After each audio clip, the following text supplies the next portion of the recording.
बेळगाव कोल्हापूर तोंडी घाटात गुरुवारी सकाळी 10च्या सुमारास 5 वाहनांचा अपघात झाला। यामध्ये 1 जण जागीच ठार तर अन्य 14 जण जखमी झाले आहेत।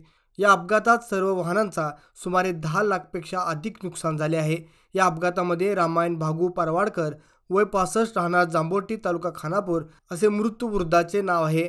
तोंडी घाटात गुरुवारी सकाळी 10:15च्या सुमारास 5 वाहनांचा भीषण अपघात झाला। ट्रकने 2 कार, 1 क्रुझर व 1 दुचाकीवर जोराची धडक दिली। क्रुझरमधील प्रमोद परवाडकर वय 14, वैष्णवी घाडी वय 25, विद्या परवाडकर वय 46, रेश्मा कुडतुरकर वय 40, शंकर परवाडकर 28, संग्राम परवाडकर वय 12, सुहास परवाडकर वय 49, प्रियंका परवाडकर वय 25, प्रतीक्षा परवाडकर वय 22, मोहन परवाडकर वय 27, स्वाती परवाडकर वय 35, आयशा देळवी वय 5 तसेच दुचाकीमधील संतोष विटेगिरी वय 40 व त्यांची पत्नी अंजना संतोष विटेगिरी वय 35 राहणार गडहिंग्लज असे एकूण 14 जण जखमी झाले आहेत।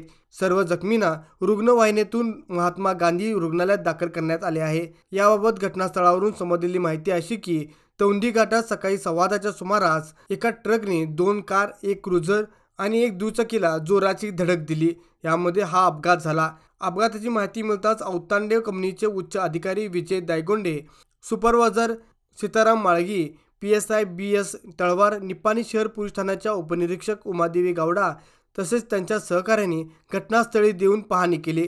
या घटनेची नोंद निपाणी पोलीस स्थानकात झाली असून पुढील तपास सुरू आहे।